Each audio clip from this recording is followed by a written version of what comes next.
இப்ப நெறைய விஜய் ஃபேன்ஸ் இப்போ ஒரு புதுசா ஒரு ட்ரெண்ட் ஆரம்பிச்சிருக்காங்க.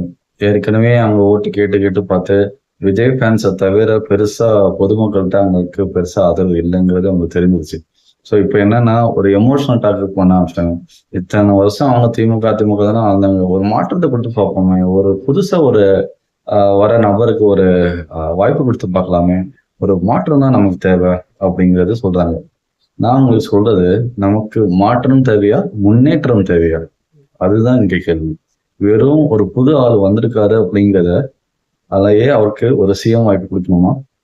நீங்களே ஒரு சொல்லுங்க. நீங்க ஒரு ஃபோன 2 வருஷம் யூஸ் பண்ணிட்டு இருக்கீங்க. புதுசா மார்க்கெட்ல ஒரு பிராண்ட் ஃபோன் வருது. உடனே நீங்க யூஸ் பண்ற ஃபோன தூக்கி போட்டு, அந்த ஃபோன எடுத்துருவீங்களா? இல்ல அந்த புது ஃபோன் எப்படி இருக்கு? அது ரிவ்யூ எப்படி இருக்கு? ரிவ்யூஸ் என்ன சொல்றாங்க? எப்படி வொர்க் ஆகுது? என்ன கேமரா குவாலிட்டி என்ன? பேட்டரி குவாலிட்டி என்ன?